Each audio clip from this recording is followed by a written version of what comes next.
Imagine walking into like a massive 7-story luxury hotel. Okay, I'm picturing it.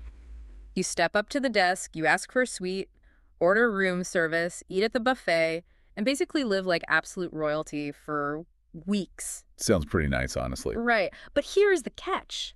You do all of this without ever handing over a valid credit card. Wait, how? That sounds impossible. You would think so. But for 30 years, one 69-year-old man did exactly that, traveling across India, armed with literally nothing but good manners and this quiet, unassuming confidence. Oh, wow. I mean, it completely shatters our illusion of security, doesn't it? Exactly. We put so much faith in systems, in cameras and background checks. But at the end of the day, those systems are operated by human beings, and humans have blind spots. We really do. Welcome to your daily news brief and today's deep dive. We have an incredible stack of sources from July 12, 2026. It is a heavy news day, for sure. Yeah, and our mission today is to help you connect the dots across 11 very distinct news stories. The through line for you today is all about transitions, tensions, and accountability. Right. We are going to look at how systems of power are being stress tested, whether that is, on the global stage with empires trading threats or inside the ruthless battlegrounds of regional politics. Or even in the everyday systems we rely on, like the food we order and the hotels we stay in. We want to look closely at the mechanics behind these events. Yeah. It is not just about what is breaking, but exactly how and why these stress points are failing. Spot on. Now, just a quick note for you before we jump in. Our sources today do include some highly charged domestic and international political claims. Right, both left-wing and right-wing. Exactly. And our goal here is strictly impartial reporting. We're acting as a mirror to the source material to help you understand the ideas without taking any sides or endorsing any viewpoints. We are just here to break down the information. Right. So let's start with the largest systems we have, which is global diplomacy. Because the friction there is, frankly, reaching a boiling point. It really is. We are seeing this incredibly delicate geopolitical maneuvering right now, starting with the U.S. and Russia. Yeah, so our 10th story today covers a bipartisan group of 4 U.S. senators, Blumenthal, Shaheen, Graham, and Wicker. They're advancing this major bill to heavily sanction any country buying Russian energy. Which instantly puts immense crushing pressure on India. I mean, India has been relying very heavily on discounted Russian oil to fuel its economy. Right. But if you look at the text of the proposed U.S. bill, there is this fascinating mechanical detail. Waivers. Yeah.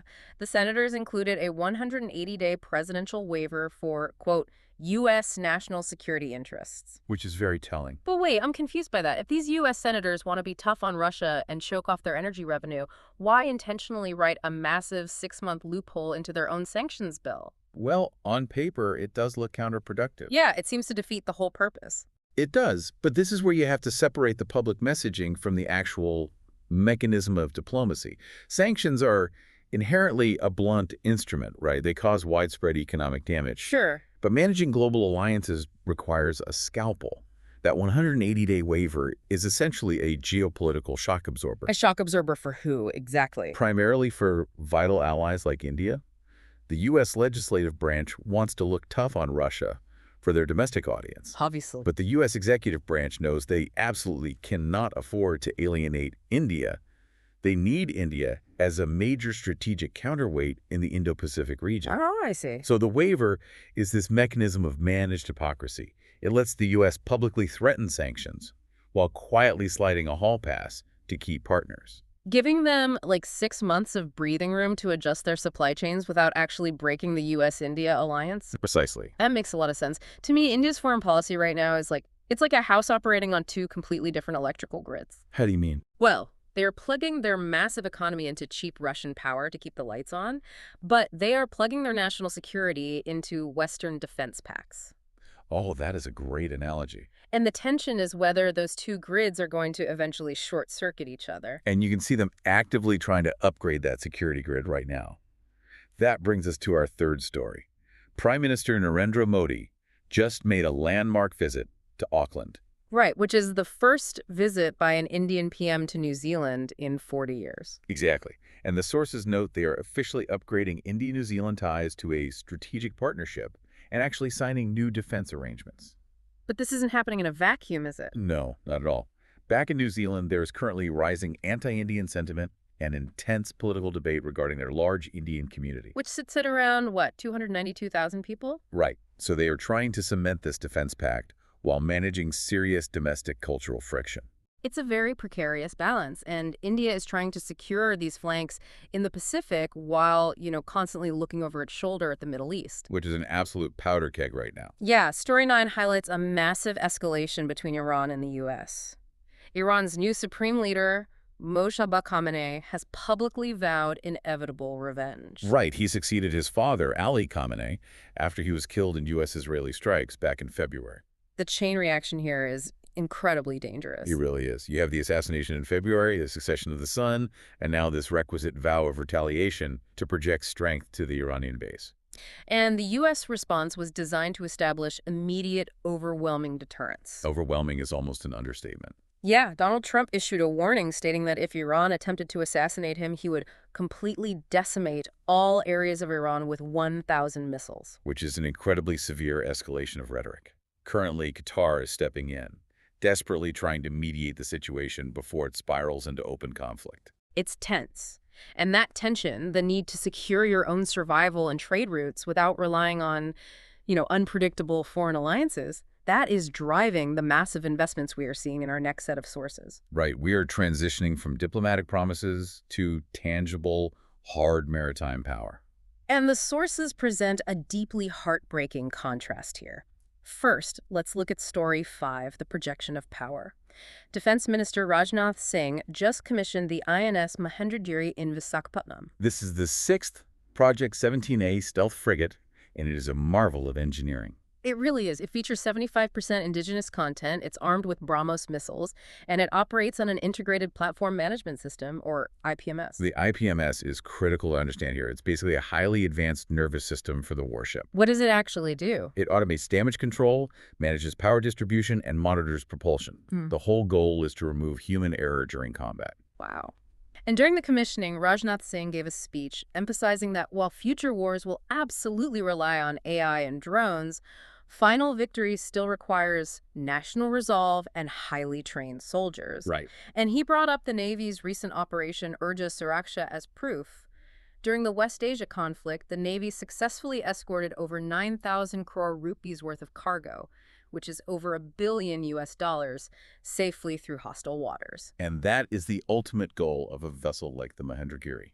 It is a floating fortress designed to impose human will onto the ocean. Yeah. We build these billion-dollar machines to convince ourselves that we can control the marine environment and protect our economic lifeblood. But then, we look at the reality of the ocean itself, and it is completely indifferent to our engineering. It is, which brings us to Story 1. Yeah, off the coast of Phu Quoc in Vietnam, which is a major hub for Indian tourists, this heartbreaking tragedy just occurred. A speedboat, AG 26751, capsized just 400 meters off the coast of Han Mae Rutan Goi Island. Just 400 meters. The water simply turned rough. Out of the 36 people on board, 15 Indian tourists were killed. It's just a devastating loss of life. It is. The sources have confirmed names like Jelly Jay Lakshmi, Mudiam Sridhar, and Thomas Avikat Sharian. 21 people survived, but 2 are still in critical condition. Prime Minister Modi has expressed deep sorrow, and the Indian embassy and consulate have activated emergency rooms to intensify consular efforts. But honestly, reading these 2 stories back to back is jarring. How so? Well, we build a warship with BrahMos missiles and an automated nervous system to defeat enemy states, right? Right. But 15 innocent people on a simple holiday lose their lives 400 meters from shore just because the waves got too high. With all our advanced maritime technology, are we developing a dangerous psychological overconfidence about our relationship with the ocean? I think we absolutely are. It is the inherent hubris of modern engineering. Yeah. When a sailor is surrounded by digital screens on the Mahendragiri telling them that the IPMS is managing the ship's stability, they begin to feel invincible. Sure, you trust the screens. But an automated damage control system cannot negotiate with a rogue wave. The danger isn't the technology itself. The danger is that the technology tricks our brains into believing we have conquered nature. Wow. The tragedy in Vietnam is this brutal, unforgiving reminder that the environment always holds the final veto. No matter how much steel or AI we wrap ourselves in, we are ultimately just fragile guests on the water. That's a really powerful way to put it. So we see national resolve projected outward on the ocean, but our next sources show how that same concept is being fiercely debated and stress tested internally. Right, moving to our third section. Domestically, the sources point to a landscape defined by intense friction over identity, loyalty, and political power. The internal mechanics of statecraft are shifting rapidly. Let's look at Story 7 regarding national symbols. This one is fascinating. The Union Ministry of Home Affairs, via Joint Secretary Arvind Kar, has issued a strict new directive. At all official events, the national song, Vande Mataram, which was written by Bankim Chandra Chattopadhyay, must now precede the national anthem, Jana Gana Mana, which was written by Tagore. And it goes further than just the order of the songs. Yeah, the cabinet has approved amending the Prevention of Insults to National Honor Act of 1971. Insulting Vande Mataram is now a punishable offense, carrying a potential sentence of up to 3 years in prison. To understand the significance here, you really have to look at the historical friction between these two pieces of music. Break that down for us. Well, Jana Gana Mana is the constitutional anthem, traditionally representing the civic identity of the state. Okay. Vande Mataram, however, has deep historical roots in the independence movement and carries a very specific cultural and ideological resonance. So, mandating that the song must precede the anthem at official events isn't just a simple scheduling change. Not at all. It is a mechanism to codify a specific cultural identity directly into official government protocol. Right. By attaching a 3-year prison sentence to it, the government is elevating the song's legal protection to match or even exceed other civic symbols. It's a very clear effort to institutionalize a specific vision of national identity. And while national identity is being centralized at the top, regional politics seem to be completely fracturing. Oh, definitely. In Story 4, in Jammu and Kashmir, we are seeing explosive allegations of poaching. Chief Minister Omar Abdullah from the National Conference Party, the NC claims that a BJP official offered an NC MLA a massive bribe to switch sides. What are the specifics of the alleged offer? The claim is that they were offered between 20 and 30 crore rupees, so several million US dollars, plus a ministry position and the political promise of statehood restoration. That is a massive claim. And the BJP's response has been vehement denial. BJP MLA R.S. Pathania demanded actual proof or a public apology. Which is a fair demand. Right, he raised a very logical point. If this massive bribe was offered, why weren't the investigating agencies informed immediately? Meanwhile, an NC is using this momentum to push ahead with a July 20 sit-in at Jantar Mantar to demand full statehood. But I need to stop you there and just ask. In an era where everyone has a smartphone, where every meeting is one hidden voice memo or WhatsApp forward away from leaking to the press, how does a multi-million-dollar bribe get negotiated without a single digital footprint? That is exactly the defense the BJP is leveraging, right? Without a digital footprint, it is just hearsay. Right. But if we look at the mechanics of elite political transactions, high-level poaching does not happen over a Zoom call or a text message. Good point. It happens in electronically swept rooms. It happens through layers of intermediaries designed to provide the principal actors with plausible deniability. So the lack of evidence is actually by design. Precisely. But what makes this specific claim so interesting is the inclusion of statehood restoration in the alleged bribe. Why is that? Because it blends personal financial enrichment with a massive macro-political policy shift. Now, whether the allegation is factually true or not, the claim itself is highly effective. For Omar Abdullah, making this claim publicly projects his party as morally uncompromised and under attack from a wealthy opponent. Which fires up his base perfectly ahead of their protests. Exactly. In modern politics, the allegation is often the weapon itself, regardless of the evidence. It is high-stakes political warfare, and we are seeing a different kind of warfare inside the Punjab Congress in Story 2. Yeah, this one reads exactly like a ruthless corporate boardroom coup. It really does. Charanjit Singh Chani, the former chief minister, led a gathering of over 80 political leaders at Rana Gurjit Singh's house. And what was their demand? The immediate removal of the state party president, Amrinder Singh Rajawaring, ahead of the 2027 elections. What is the core grievance driving this factionalism? Chani is openly accusing Waring of character assassination. The central leadership, represented by AICC state in charge Bhupesh Baghel, has tried to downplay the whiff, calling it just a minor family dispute. A family dispute. Yeah, but other prominent leaders, like Sukhjinder Singh Rantawa, are completely ignoring the central leadership and publicly stating that the party does not need, quote, compromised leaders. This is exactly what happens when the internal mechanisms of a political organization rot. Yeah. When a party is out of power, the external pressure forces the internal factions to fight over a shrinking pie. The central leadership's inability to quiet the rebellion shows a severe lack of structural authority. Which brings us perfectly to our final section today. We have looked at how global and political systems are stress tested.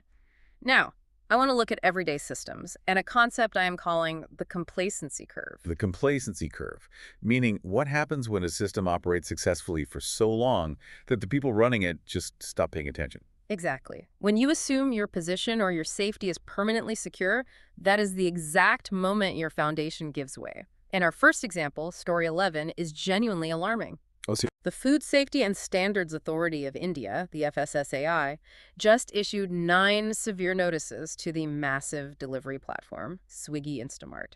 What kind of violations did they uncover?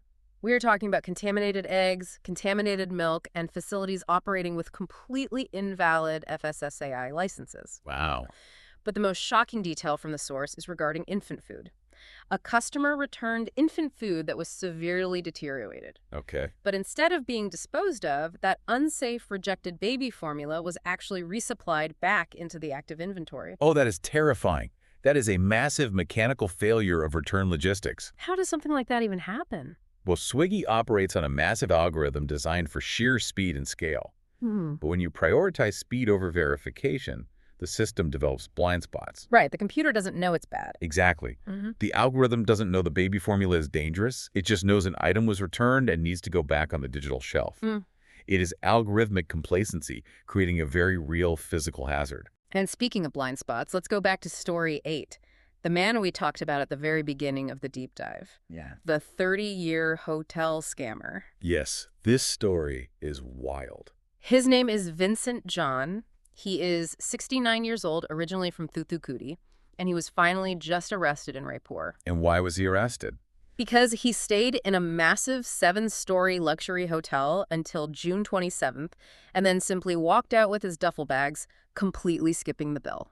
And the sources note he has been pulling this exact grift across India since the 1980s. 4 decades. It's unbelievable. He used his polite demeanor, his silver hair, and his fluent English to disarm the hotel staff, bypass the payment protocols, and just exist in absolute luxury for free. Right. But how does that actually work in real life? Is his multi-decade run proof that human psychology will always be the weakest link in any security protocol, no matter how many cameras or digital keycards a hotel installs? It is the ultimate proof. Vincent John is a masterclass in social engineering. Think about how luxury hospitality operates. The entire industry is mechanically designed to be accommodating and frictionless for the wealthy. That makes sense. Hotel staff are rigorously trained to respect a certain aesthetic. If a guest looks the part, speaks the language of the elite, and acts with a quiet, polite entitlement, the staff's critical thinking effectively shuts down. So he essentially weaponized their own customer service training against them. Yes, it is a cognitive bias. We are socially conditioned to associate theft and threat with aggression or with poverty. Right. We do not associate a financial threat with a suave 69-year-old man asking politely for room service. He didn't have to hack their billing software. He hacked their social conditioning. That is brilliant. And that is a human vulnerability that no software update is ever going to patch. He hacked their social conditioning. Finally, let's look at one last example of the complacency curve in Story 6, this time in elite sports. Okay. England just absolutely crushed India 4-0 in their T20 International Series. They won the 5th match by a massive 56 runs. And the significance there is that it snaps a historic streak for the Indian team. A massive one. This loss ends India's unbelievable 1,601-day run as the #1 T20 team in the world. Over 4 years. Yeah. England's Joss Buttler scored 131 off 64 balls, and Harry Brook hit an unbeaten 95 off 45. Together, they put up a record 233-run stand. Incredible numbers. India's bowlers were completely decimated. Axar Patel leaked 63 runs. The sources point to massive inconsistency under Captain Shreyas Iyer. You know, a 601-day reign is an incredible achievement. Definitely. But mechanically, being at the top for that long creates organizational inertia. When you are the undisputed number one, the baseline hunger can subtly, almost invisibly, shift into entitlement. You expect to win because you always win. Exactly.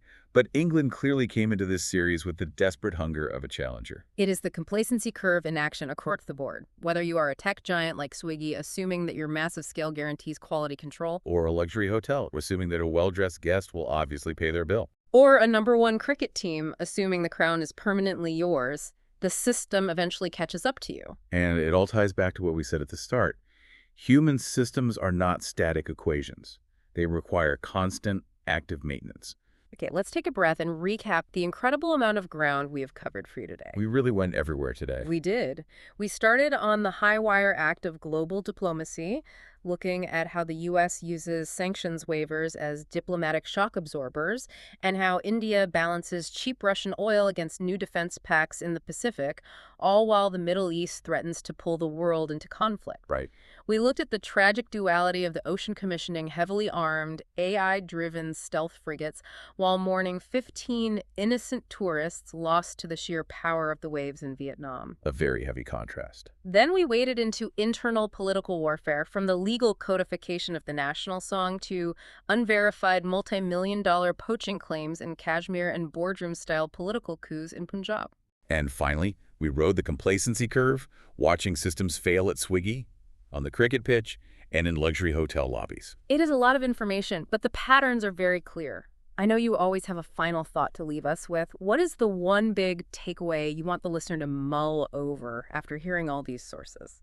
If there is one core concept that connects every single story in today's deep dive, it is the idea of verification. Verification. Yes, we live in a modern world that operates almost entirely on a foundation of assumed trust. True. The U.S. assumes it can effectively monitor international Russian oil sanctions. No. A political party demands verified digital proof of a massive bribe that was negotiated in secret. Right. As consumers, we just assume a massive company is checking our infant formula for safety. And a luxury hotel assumes a polite, well-dressed man has a valid bank account. No, just trust it. But the stories today prove that we are constantly, deeply shocked when that assumed trust is finally exploited. So the provocative thought I want to leave you with is this. Take a hard look around your own life today. What everyday systems, institutions, or digital interfaces are you blindly trusting right now, simply because they look polite, or because they have been working just fine for the last 1,600 days? Because you can build the most complex, beautiful system in the world, but if the people managing it fall asleep at the wheel, or if the environment suddenly turns hostile, you have no idea when the whole thing is going to snap. Exactly. Thank you so much for taking the time to get well informed with us today. Keep questioning the headlines, keep verifying the systems around you, and we will see you on the next deep dive.